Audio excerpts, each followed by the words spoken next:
Welcome to Gapology Radio Podcast with authors Mark Tinas and Brian Brockhoff. We can be reached at gapology.org, and our books can be found at amazon.com. Buddy, before we get started, I'd like to mention that we do offer workshops for teams of all sizes. Plus, we're working on a certification program for individuals as well. For more information, head on over to our website, gapology.org. We also have a new email address we're using if you want to get in touch with us. We're using contact@gapology.org. That's contact@gapology.org. Send an email over to us and we'll get right back to you. All right, let's get this podcast rolling this week and give Mark Tinas a call. Hey, Brian. Hey, Mark. How are you this week? I'm good. How are you? Good. What's going on? Just hanging out in California. Yeah? No travels this week, huh? No travels. Yeah, good. Nice to stay home for a while. Yeah, beautiful here. Yeah. So what thoughts around Gapology do you have this week? Well, I think we need to cover the action gap. Yeah, we probably should. So we've talked recently about the knowledge gap and the importance gap, but that leaves the action gap. And Gapology is a process used to create action. So it's all about, and it leads up to the action gap. So I thought we'd cover that today. How's that sound? Yeah, sounds perfect. All right, let me jump right in then. So closing the action gap is the key to great performance, and it really is the culmination of everything you work on in Gapology. Think about this. So you close the knowledge gap in your team so they know what to do and how to do it. You close the importance gap in your team. They know why it matters. They know when it must be done. But it's still not being done. That's the action gap. So the action gap is very serious, and it takes some serious root solutions to close it. So I thought we would talk about those today. It's not the biggest gap, because if you've done a great job with the knowledge gap and the importance gap, you've often created action. But by the time you get to the action gap, it's often the most serious gap, and it's one of the most difficult to close. It may mean that you have serious behavioral issues on the team. It may mean that you have leadership issues in yourself or with other leaders. So it takes some work to get it closed when you get to that point. So there's three root solutions that we identify in the book Gapology to close the action gap, and those are accountability, commitment, and culture. So I'm going to briefly touch on those three and talk about how to create those. How's that sound, Brian? Yeah, sounds good. So accountability really starts with the leader. And we talked about in the importance gap that the leader has to set clear expectations and then follow up. That's a missing art today. We see more and more examples where even if clear expectations are set, the leader doesn't follow up. Follow-up is so key. So don't forget that piece. The other piece we see often as a gap here under accountability is keeping score. Metrics matter. Metrics predict and show behavior. So if you're scoring your team effectively, you know if they're taking action. It's right in front of you. So don't assume that the metrics lie. They generally don't. They generally tell quite a story. And the metrics, the numbers, do tell whether action's being taken. The other big piece here is when you've got to the point where you've closed the knowledge gap and importance gaps with your teams, you have transferred ownership to the team to take action. So it is up to them now. It is up to them now. And that's why one of the root solutions is accountability. This is real. Let's do this. Let's get it done. We've got all the tools we need to complete it. Let's just do it now. Thoughts or comments, Brian? Yeah, Mark, I think with accountability, this is kind of a tricky thing. A lot of people think accountability is writing people up, yelling and screaming, things like that would demean the employee or bring them down. And so many times that actually works against the leader. Oh, that's so true. And Often that's not what's needed. I had a boss once that created great accountability by simply asking the same 3 questions every week. By knowing those 3 questions were going to be asked, they shaped the behavior of the entire team for the entire week. He created accountability with 3 questions. He was predictable. He had set clear expectations. So accountability is something that great leaders know how to create and can create. If you're keeping score, you're creating accountability. If you're following up, you're creating accountability.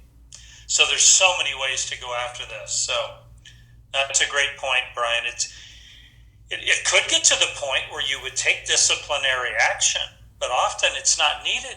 Often it's simply basic leadership that creates accountability.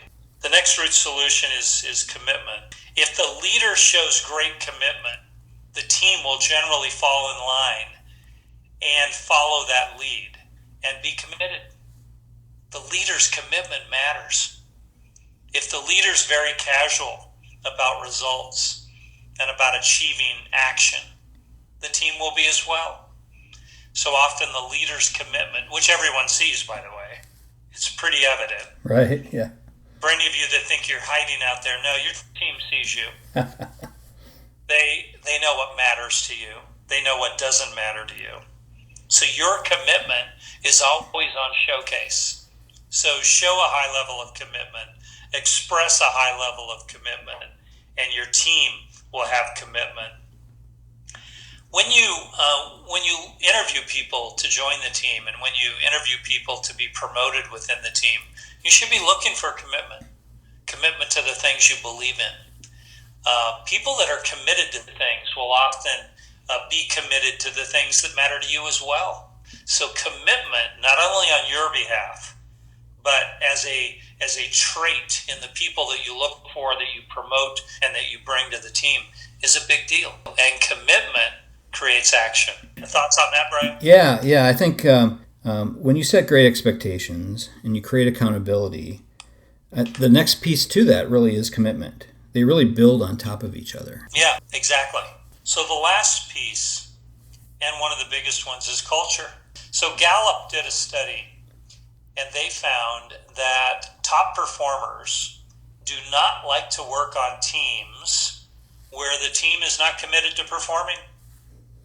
Top performers like to surround themselves with other performers, people that get the job done, people that care, people that give that extra effort. So as leaders, it's our job to create a culture of action, to create a team of people committed to getting the job done, to getting the job done right. So this is all about the action gap, and great leaders have a culture of action. It's really a mindset, and it all starts again with the leader. Everything does, but it all starts with the leader. Do you as a leader have a mindset of action? And, are you predisposed to that? Do you demonstrate that in your own leadership? Creating a culture of action, if you're taking over a broken team, may simply be shifting the mindset. Brian and I could give you so many examples of underperformers, individuals that were underperforming, or teams that were underperforming, where when the leader changed, everything changed.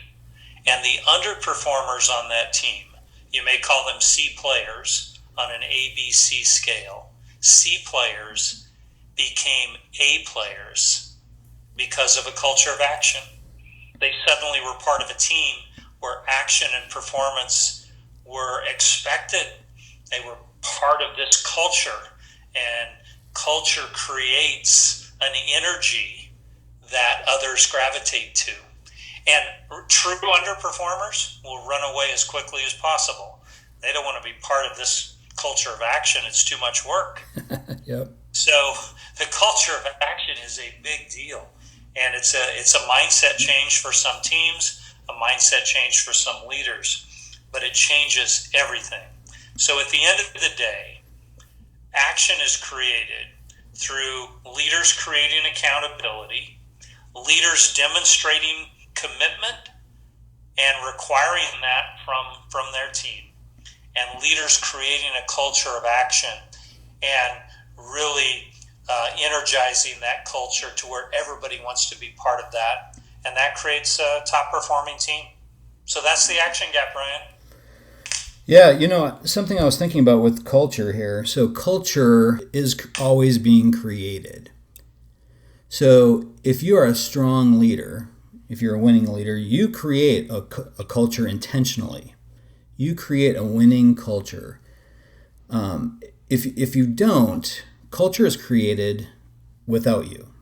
And oftentimes that culture isn't what you are looking for. Sometimes if you don't step up and be the leader, somebody else in the organization will. It's something that's always happening. It's fluid. You really have to have intent with everything with culture, I think. As the kind of the last root solution in Gapology, I think everything that you do throughout the knowledge gap, the importance gap, the action gap, it all culminates with culture. Yeah, so true. Well said. There's a culture everywhere, and there's a culture on every team. And again, whether you want it to be or not, there is a culture. So an underperforming team has a culture likely of underperformance. It's there.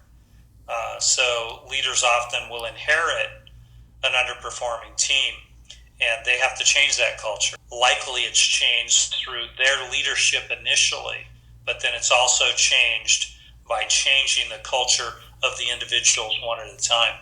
But yeah, there's a culture there one way or the other, and the culture that we're looking for is a culture of action, because that culture of action creates great performance. And Gapology is all about action and all about great performance. Yeah. So. Yeah, it's interesting too that, we've said the knowledge gap, who owns the knowledge gap? We do as leaders. We can't blame others if they don't know what to do and how to do it. The importance gap, who owns the importance gap? We do as leaders. We can't blame them if they don't know why or when something needs to be done. The action gap, you said earlier that this is where we transfer ownership. And some of these elements, we still own creating accountability, commitment, and culture. But this is the part where, we really have to step back and say, okay, now I'm empowering you to take action. And oftentimes I see where leaders they'll try to fix the action gap by retraining, or they'll try to fix the importance gap by retraining. Let's retrain them, let's recertify them over and over again. When in reality, if they stopped and looked at the root solutions, they would discover that oftentimes the gap isn't fixed by retraining. It's not a knowledge gap, it's an important or action gap. Yeah, very true.